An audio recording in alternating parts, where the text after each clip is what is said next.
License your business and follow the rules, they want taxes. Chapter 1. Business Licensing Info. Regulations and licensing in general. If you plan to go into business and want to play it right, your best bet is to look through your telephone book, contact the relevant sectors of each level of government, federal, state, city, county, and ask each what regulations and licensing requirements you're subject to. Ignorance is no excuse for the law, so it could be better to take care of business now lest some bureaucrat close you down for some code violation later. Contact your trade association for information. You can look up the national office in the Encyclopedia of Associations at the library. Just about every trade and profession have licensing requirements, including plumbers, electricians, bricklayers, etc. Most localities have registration and licensing requirements that will apply to you. A license is a formal permission to practice a certain business activity, issued by a local, state, or federal government. If you operate a business without getting a business license, you'll get caught sooner or later and face legal action on a local level, but you'll have the most trouble with the IRS. Tax evasion is a criminal offense. You can go to jail for a long time and have a lot of money seized.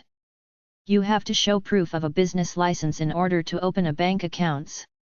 Some merchant credit card accounts providers won't give you service without a business license. For your local area, check with your local SBA office and Chamber of Commerce for information about where to buy a business license. It's usually the county clerk's office, but not always. You have to conduct a business name search to make sure that no other business is using the same name that you want to use. This is usually an automatic part of the registration process that they do. In some places, you have to place an ad in the local newspaper stating that you plan to open a business with a specific name, and if anyone has any objection, they had better come forward now.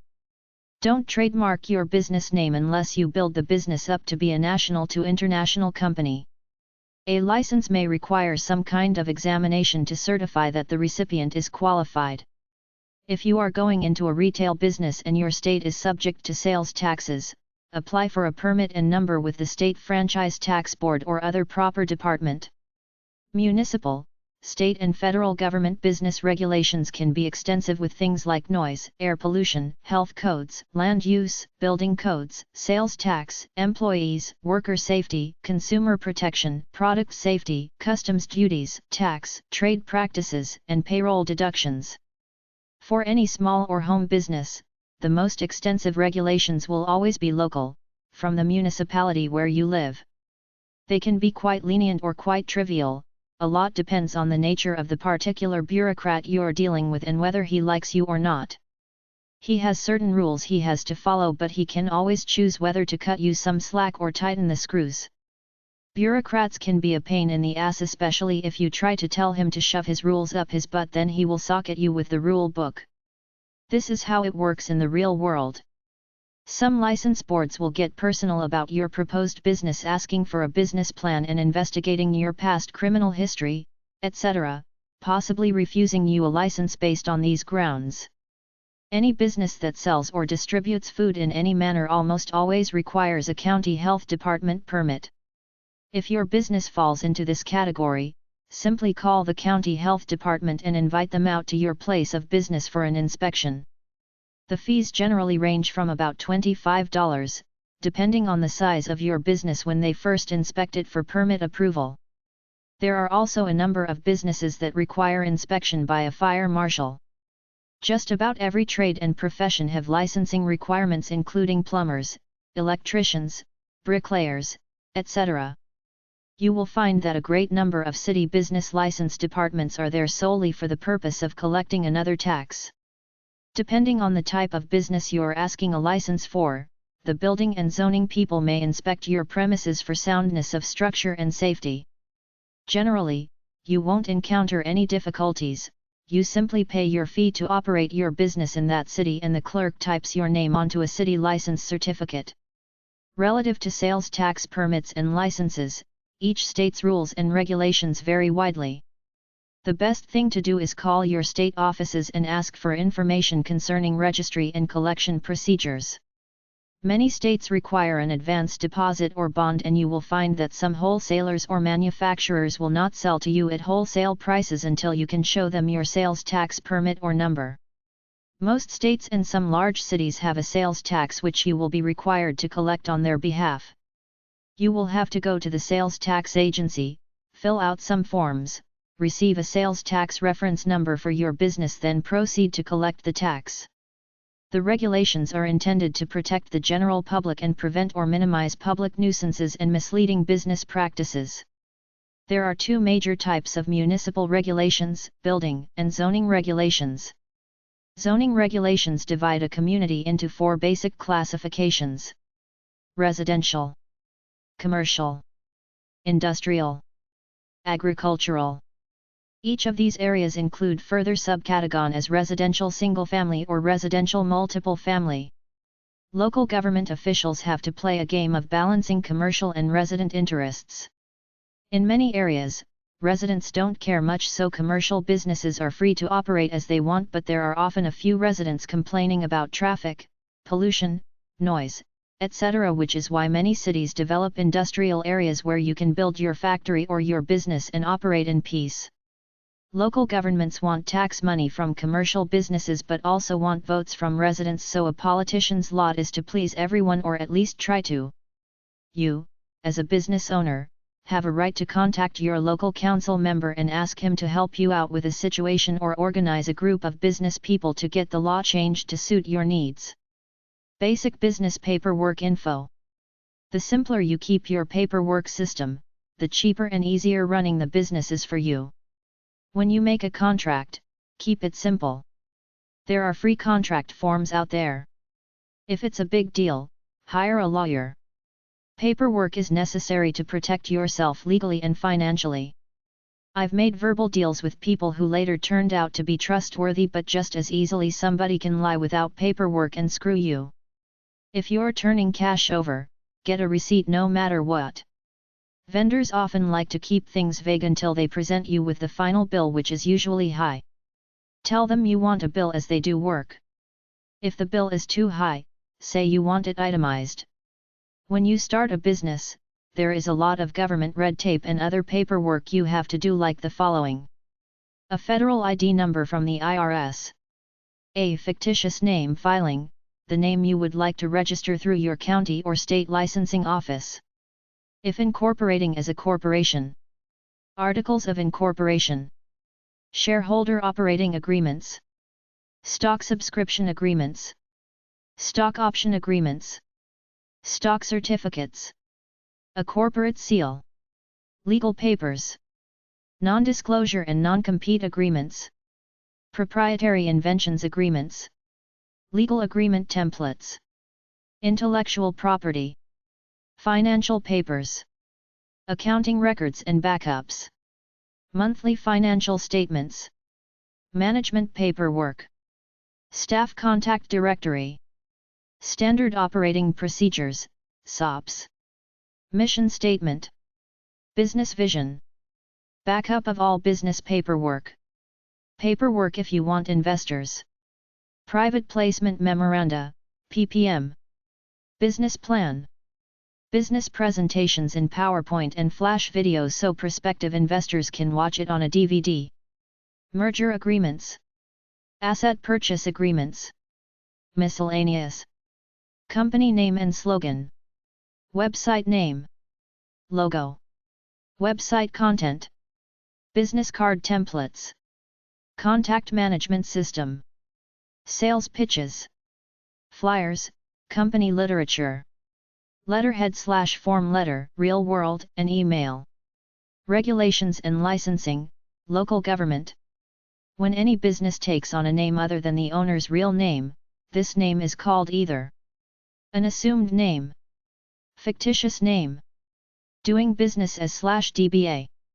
People who do business using a fictitious name, which means most people, are required to file a fictitious name statement/assumed name statement or a doing business as /DBA with your local county clerk if the name you select is different from your legal name.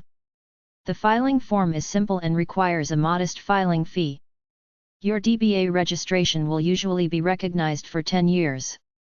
Your first order of business is to go to the county clerk's office and ask for an application for either a business license or an application for a fictitious business name. You fill it in, pay a filing fee, then you might have to advertise intent to use a particular business name in your local newspaper to give others a chance to challenge your proposed use of that particular name.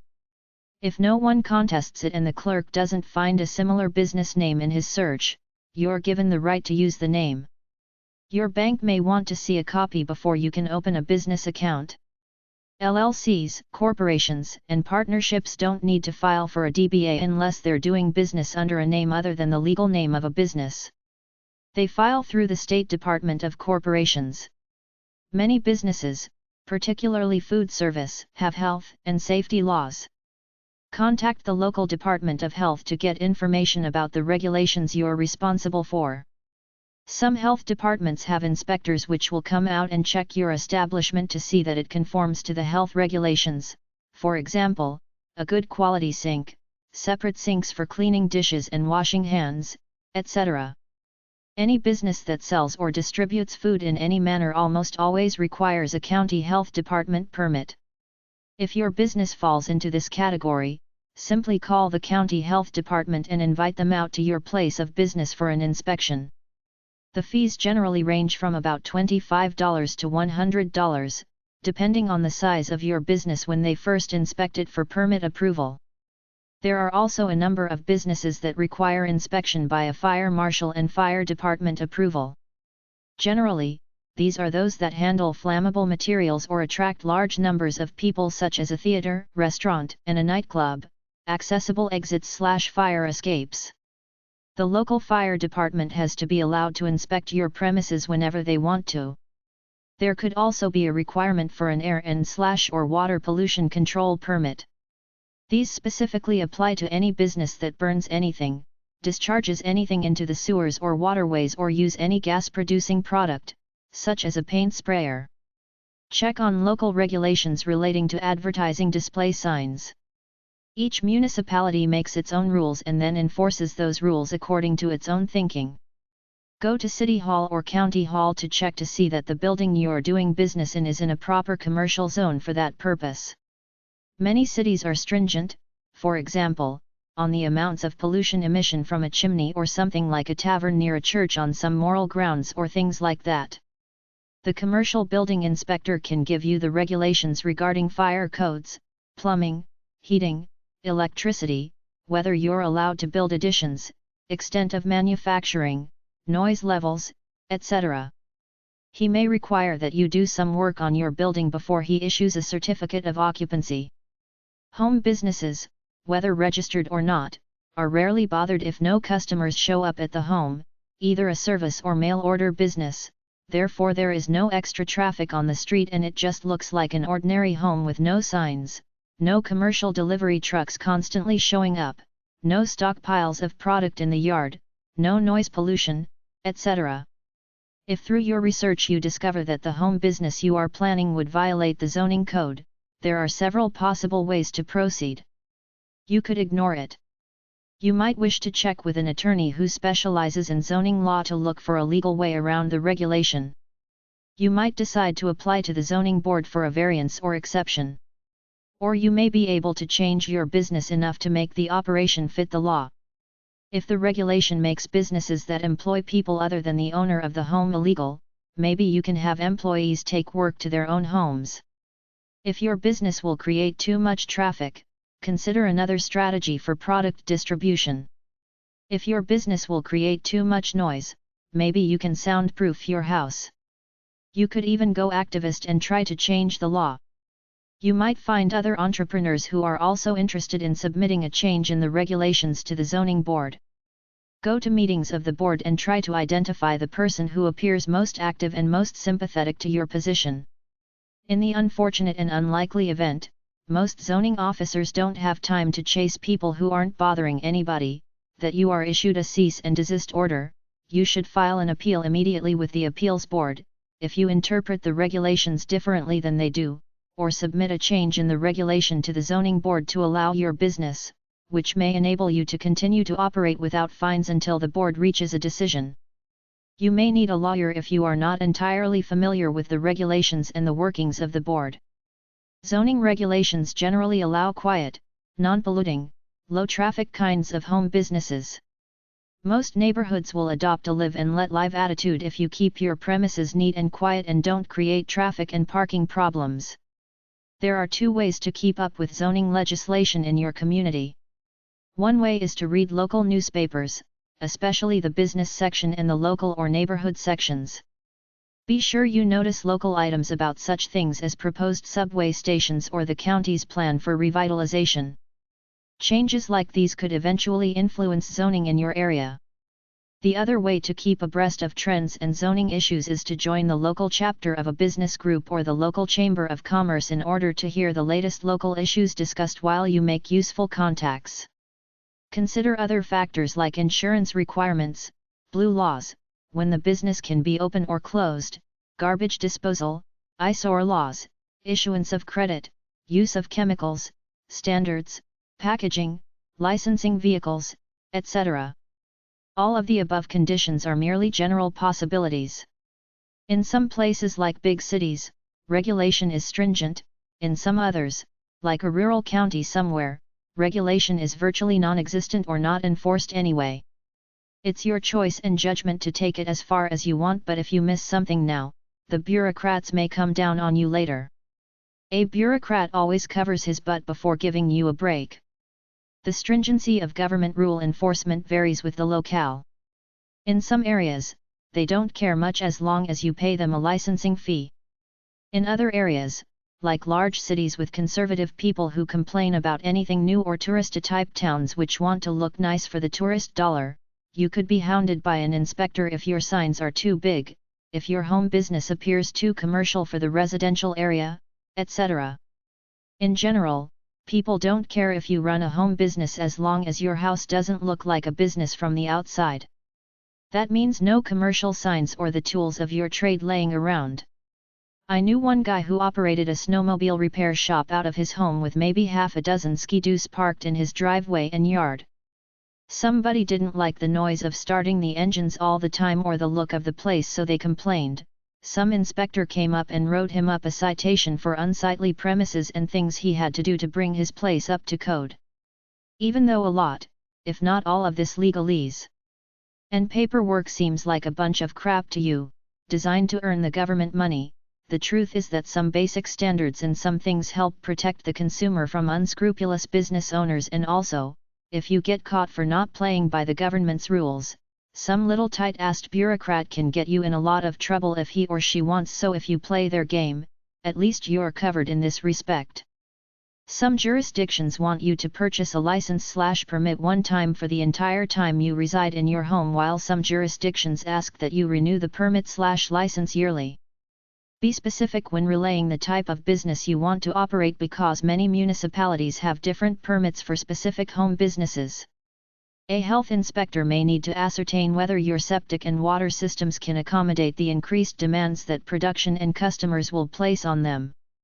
Although the government has some power in dictating what you can or can't do in your home in terms of business, many of these laws are archaic, drafted in a time when the average home business was a hands-on service business like a plumber, contractor, chimney sweep, etc. If your home is in a residentially zoned area, you might not be allowed to operate a home business even if it doesn't affect the outside look of your house at all. Some communities offer a zoning variance for your property as long as you pay a licensing fee. Some don't care unless they get a complaint, because all business is good for the wealth of the community, while others are sticklers to the letter of the law. As a home business owner, be especially wary of local laws and nosy/vengeful neighbors who might report you for operating without a license or any transgression like business signs in your window or on your house, too much traffic going to your house, too much noise, too much garbage, etc.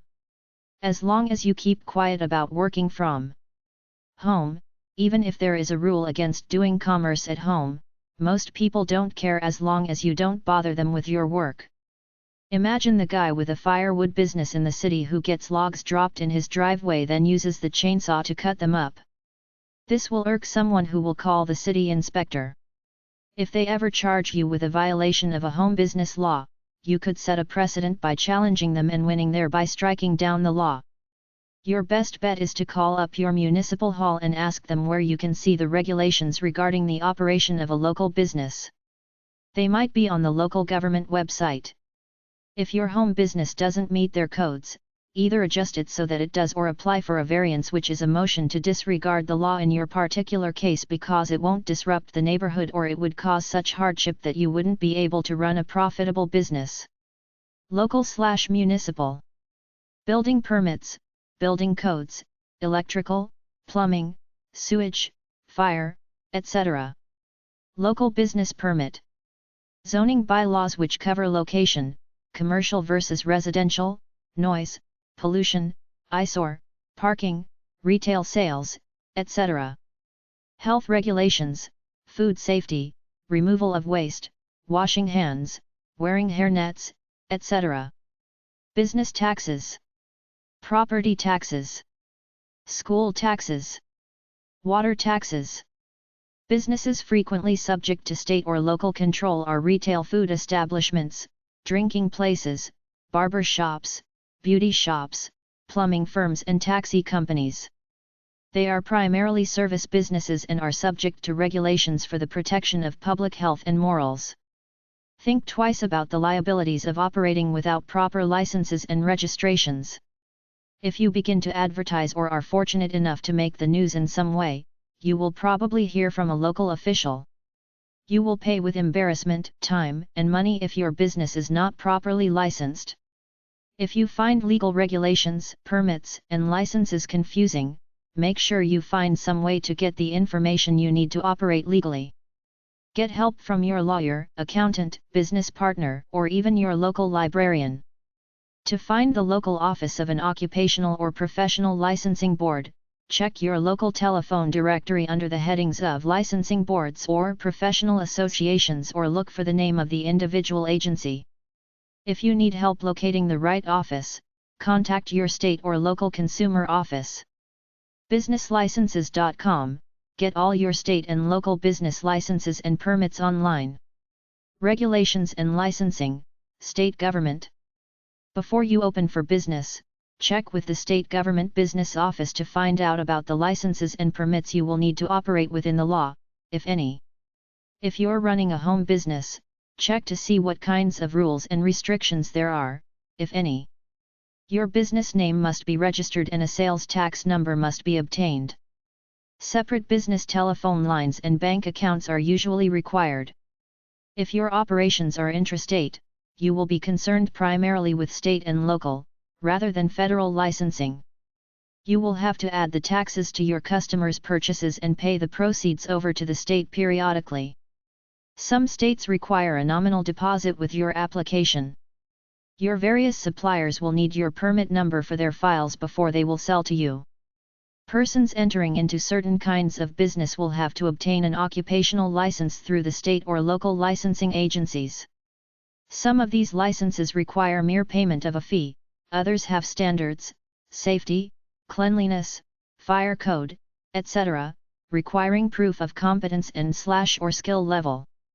Some occupations which require licensing are street vendors, contractors, bars, restaurants, employment agencies, grocery stores, automotive repair shops, appliance repair shops, gas stations, liquor stores, dry cleaners, locksmiths, pool halls, cosmetologists, hairdressers, barbers, real estate brokers. Passing a written examination is sometimes required before a license is issued. Often it's just money for the government. In addition to setting licensing standards, these boards also issue rules and regulations, prepare and give examinations, issue, deny or revoke licenses, bring disciplinary actions and handle consumer complaints. If you have employees, you should contact the state labor office to learn about regulations regarding work laws, overtime, etc. You will also have to learn about unemployment insurance and workmen's compensation. For information on the web about any state government, like to learn about state licensing regulations, use the following formula. State.2 letter abbreviation.us, for example. State.al.us for Alabama. Bankruptcy, payment of bills. Building codes. Business registration. Consumer protection. Employment standards. Environmental protection. Health standards, health insurance. Land use regulations. Holidays, vacations. Human rights. Income tax. Incorporation. Intrastate trade. Maternity leave. Termination of employment. Sales tax. Workmen's compensation. Employment standards regulations. Minimum age and wages. Trade practices. Do you libel others, steal their ideas, have a monopoly, etc.? Hours of employment. Annual vacations, time off on public holidays. Safety standards. Businesslicenses.com, get all your state and local business licenses and permits online. Regulations and licensing, federal government. If you have employees, you are responsible for withholding income and social security taxes. You must also pay workers' compensation and unemployment insurance and comply with minimum wage and employee health laws. Federal regulations control many kinds of interstate activities with license and permit requirements. These include such businesses as common carriers, certain food processors, TV stations, radio, drug manufacturers, and many others. Any organization which shops, sells, or advertises in more than one state is subject to Federal Trade Commission, FTC.gov, regulations. This includes mail order operations, although no license is required in most cases.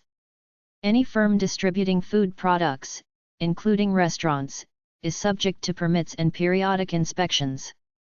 Advertising, ethical or sleazy. Building codes. Customs duties. Employment insurance.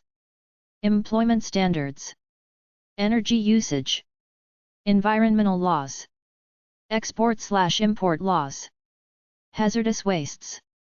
Human rights. Income tax. Incorporation. Laws about fair trade practices such as no monopolies or unfair competitive practices. Patents, trademarks, copyrights. Payroll tax deductions. Payroll tax deferred retirement investments, IRAs, RRSPs, etc. Pension plan. Product safety.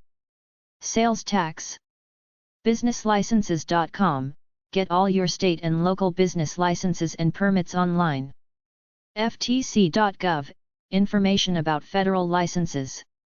Business licensing websites. allbusiness.com/research/business_licenses.asp, business licenses. allbusiness.com. apostille.us, license or permit for your business any occupation anywhere in U.S. business.gov/topic/licenses_and_permits, federal and state. Businesslicenses.com, get all your state and local business licenses and permits online. businessnamusa.com/business-license.htm. chamberecommerce.com/business_license.htm. corpamerica.com, UT business licenses and permits. corporate.com/bizlicenses.jsp. en.wikipedia.org/wiki/business_license. fbnusa.com, get your business license online. homebusinesscenter.com/business_license.html, how to get a business license. sba.gov/hotlist/license.html. usa.gov/business/business_gateway.html, business and nonprofit gateway.